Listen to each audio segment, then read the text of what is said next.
ndavuga ndakize mu buryo bubiri. Ndakize mbere na mbere ndamuvuga n'inshuti yanjye nabwiye muvuge twabanye mu korali.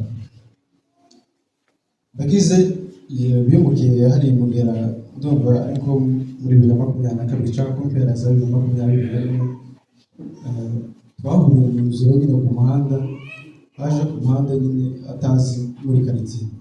Nambona umuntu simuzi, ndamusuhuza arambwira ko nyine bimukiye hari aranyibwira mu magambo abiri, hanyuma tukaganira nyine ndumva ari nje wa mbere ndagira ngo yaramenye muri karitsiye. Amara arambaza se usengerayo, ndamubwira ntabwo se wazaje tukajana muri korali, aremera. Twari kuterana kwa konseri kwa gatatu ndasubira kumureba turajana. Kuva uwo munsi ndakize turamenyana tuba inshuti. Naza nkererwa kuja ku korali, nje nari mwarimu wa korali, niwe nyine urumva yarumutiye muje mushasha turamwakira. Niyo urumva ninje wasaga kureba abantu bakerewe, niyo wasaga kumbwira tukajana. Nije nawe wa mbere twagerana kugira ngo tumenye ko abandi bazindutse cyangwa bakerewe. Icyo ni cyambere nshimira Imana ko namenye inshuti nziza ikijijwe, akantera imbaraga nyine muri uwo murimo twari dufite. Twashimira Imana. Icya kabiri ndakize n'ikorali. Hari uburyo bw'ikorali abana nyine muri korali babizi baza bagira bagaseka cyane cyangwa akabamo akavuyo, niyo waguhaguruka akakucyatsi mwaretse gusakuza gusa ko turi ahitiriwe izina ry'Imana.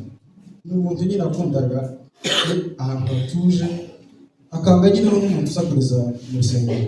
Icyo nacyo ni iyindi ndangagaciro ya kabiri nshimira Ndakize Aimable. Ikindi kandi nshobora kuvuga kuri Ndakize, hari nk'uburyo ku rusengero twebwe twakundaga kugira umuganda ku ikanisa, kandi twebwe akenshi wasangaga ari urubyiruko benshi, ugasanga dufite ko guharura urusengero, cyangwa hari n'igihe twubakaga urusengero tukaja gufasha abantu bari kubaka. Ndakize Aimable yashoboraga kumpamagara nka saa 12 mu gitondo kuri telefone ati tugiye, kuko twari duturanye inzu ku yindi, agahita ahamagara se wabyutse tugende ku rusengero. Kuko we yumvaga kuja ku rusengero mbese ari ikintu kimukomeye cyane muri we, bikamuhangayikisha cyane. Mu gitondo karakamazinga. Ikindi kintu navuga kuri Ndakize Aimable, hari igihe muri vakanse abanyeshuri babaga bari mu rugo, noneho akavuga se nta kuntu twapanga ku munsi umwe mu cyumweru cyangwa karimwe mu kwezi tuza turara ku rusengero tugasenga. Ni umuntu wakundaga gusenga. Nicyo kintu yari atandukanye natwe twese twakuriye mu rusengero dukunda gusenga, ariko tukarushanwa gukunda nyine kujayo. Niba umuntu ashishikarizaga abandi kuja ku rusengero, akumva ko bose ari ikintu cya mbere cy'ingenzi. Ikintu njyewe kimbabaza cyane kuri Ndakize yapfuye tudaheruka. Ndakize yapfuye duherukana twari twagiye gusohoka Musanze, nibwo duherukana. Icyo kintu cya mbere kimbabaza ngiye ko ntabonye umwanya wo kumusezera neza, kuko ntekereza ko inshuti nke yari afite nari uwa mbere.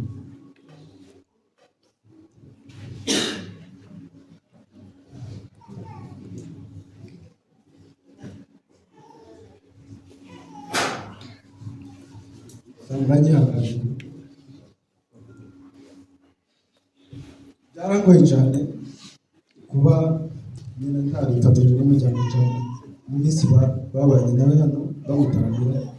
Njye naje ejo kubera kubura umwanya. Ni nawe muntu wanje w'inshuti ya mbere turushije, yarambabaje cyane.